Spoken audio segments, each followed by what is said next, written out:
monde, aujourd'hui on se retrouve encore pour une nouvelle vidéo de présentation. Donc sur une voiture plutôt cool et une teinte super cool. Allez, je vous montre ça tout de suite. Voici cette CLA 45 AMG, donc shooting brake comme vous pouvez le voir. Donc du coup il y a eu plusieurs choses de faites dessus, mais déjà le principal, surtout le wrap. Donc c'est un wrap de chez Tech Wrap, le Acid Lime. Donc je l'avais déjà fait sur une GT4. Et là, le propriétaire a décidé de faire cette teinte, donc c'est vraiment super cool parce qu'en fait, c'est vrai que c'est pas ce genre de teinte qu'on va faire tous les jours, donc là c'est vraiment chouette de faire ça. Donc sur cette voiture, alors qu'est-ce qui a été fait? Alors, faut savoir qu'un CLA c'est vraiment très chiant à faire en covering, enfin très chiant. En fait, c'est pas très compliqué à faire, c'est surtout tout ce qui va être, en fait, les bas de caisse que c'est un peu chiant et le pare-choc avant.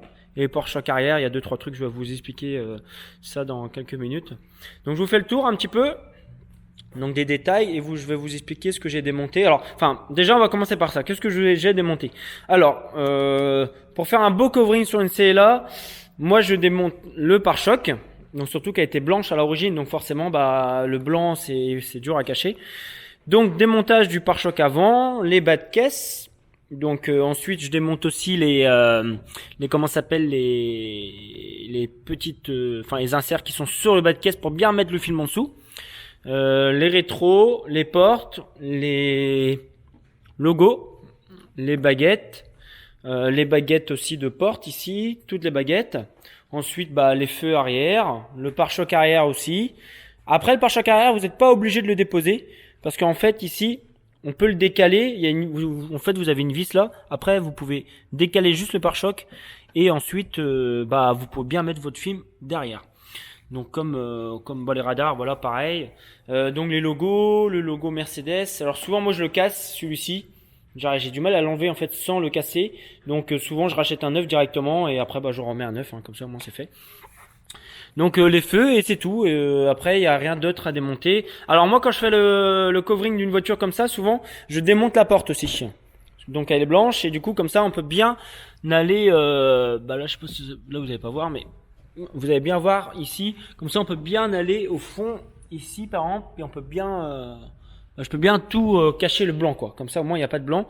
Donc les baguettes aussi elles se démontent ici. Donc les baguettes ici elles se démontent. Vous avez des vis en dessous, vous enlevez le joint, vous avez des vis et vous pouvez enlever toute la barre jusqu'au bout. Le béquet aussi j'ai démonté. Donc le béquet j'ai enlevé et j'ai enlevé aussi le petit béquet qui est sur le béquet. Voilà. Donc ça c'est pour la partie démontage. Ensuite les choses compliquées. Alors pour moi le pare-choc il est vraiment chiant à faire sur une CLA. Alors il y a deux choses je vais vous expliquer. Moi j'ai fait un raccord. Alors ici. Alors vous pouvez voir le raccord ici. Voilà. Comme ça je vous montre. Il y a un raccord ici qui suit l'arête.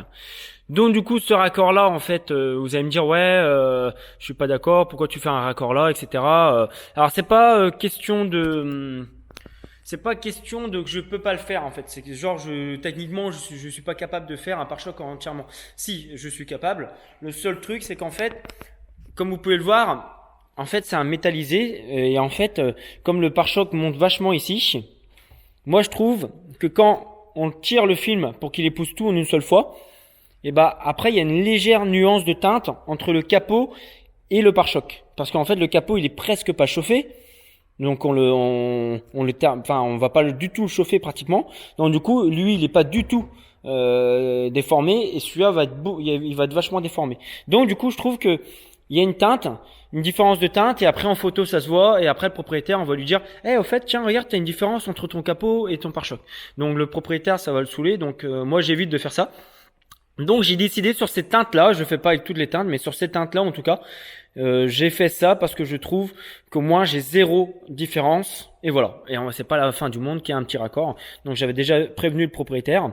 Donc sinon comme d'habitude il y a un raccord pareil ici à l'intérieur de la calandre.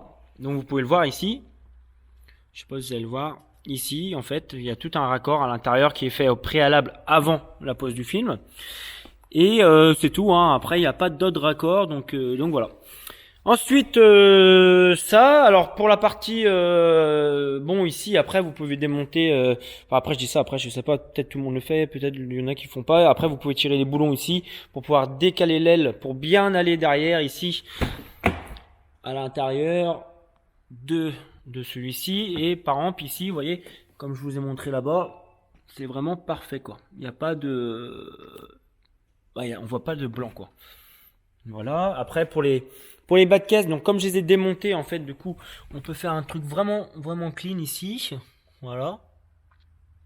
Comme ça, je vous montre un peu en détail. Donc après ici, parce que bon, en photo, un wrap c'est toujours joli, mais bon, c'est bien de vous montrer aussi en détail ce qu'il en est. Et ici, je vous montre juste là, voilà. Ici, le film revient ici, voilà. Donc là, il me reste quelques réchauffes à faire pour être sûr pour la livraison demain. Sinon ici pour le covering des poignets, donc il est en deux parties. Ça c'était chromé, donc je les ai fait en noir. Et cette partie là en vert. Après pour la part là ici, voilà. Donc comme ça vous voyez les angles et les arêtes sont vraiment nickel. Pareil ici c'est important parce qu'en fait ici ça se voit tout de suite dès que c'est blanc, donc c'est vraiment pas joli. Donc comme je vous ai montré le radar. Après ici, alors c'est un peu technique, mais bon ça c'est voilà, c'est un truc de base hein, pour les mecs qui font du covering. Donc du coup bah ici vous déformez votre film jusqu'au bout et voilà. Donc là faut voir et en vrai le film il va jusqu'au bout. Donc même si la personne décidait d'enlever ça, dessous derrière c'est nickel hein, parce que derrière il y a une petite grille d'origine et ça c'est moi qui a rajouté. En fait le propriétaire nous a un peu poussiéreuse, il va falloir que je passe un coup de. Mais ça en fait ça a été rajouté et voilà. Alors, et à la malle arrière, donc du coup il y a un raccord ici. Donc il y a un raccord ici, donc du coup j'ai fait cette partie-là d'abord. Et ensuite la partie du haut. Le becquet, bah pareil, je vous montre un petit peu. Donc ici, je sais pas si vous allez bien voir, mais en fait j'ai démonté le becquet parce que en fait cette partie-là j'ai dû faire un raccord ici. Donc c'est cette partie-là, j'ai dû faire un petit raccord à l'intérieur du feu. Et ensuite j'ai posé une bande de noir brillant. Donc après j'ai mis vous savez le fameux fil vert ici tout le long pour pouvoir délimiter le vert et le noir. Et ensuite j'ai fait le covering de ce becquet qui est par dessus, donc j'avais décollé bien sûr avant. Et après je l'ai remis. Voilà. Donc ça. Après le toit, bah y a rien de particulier. Hein. Bon le toit ça reste un toit, hein, donc c'est quand même simple à faire. Trappe à essence, bon après c'est le petit truc, voilà bon. Moi j'aime bien faire l'intérieur ici, bon ça prend 5 minutes. Voilà. Et ensuite, ce qui a été rajouté, donc le propriétaire va rajouter des bas de caisse en carbone ici, comme vous pouvez le voir, donc de chez Maston Design. Ensuite, moi, je lui ai rajouté, donc il a commandé pareil, donc je lui ai changé la calandre. Alors parce que la calandre c'était une calandre normale, donc je lui ai wrappé ça en noir brillant, parce que bon, il est chromé.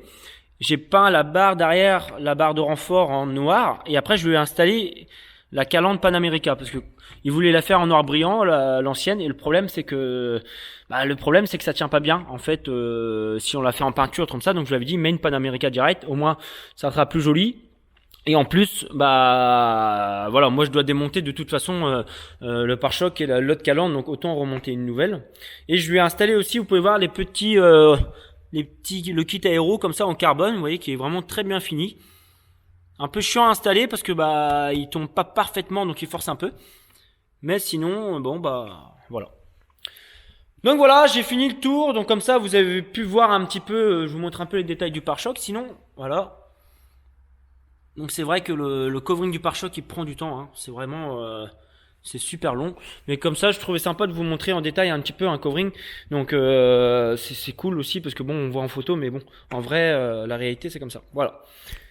Donc voilà, je vous fais une dernière fois le tour. Sinon, rien de particulier sur cette Mercedes. On avait teinté les feux aussi, teinté les feux en noir léger et teinté les vitres en 50% à l'avant. Donc les feux, voilà, on les avait fait la première fois quand il était venu. Et sinon, voilà. Hein, après, lui, il va rajouter quelques pièces et on sera pas mal. Bon, j'espère que cette vidéo de présentation vous a plu. Si ça vous plaît, j'en ferai d'autres encore pour vous présenter les films. Et voilà, après si vous avez des questions, faut pas hésiter. Et voilà. Donc je rappelle, c'est le Tech Wrap Acid Line. Allez, salut à tous et à la prochaine vidéo. Salut!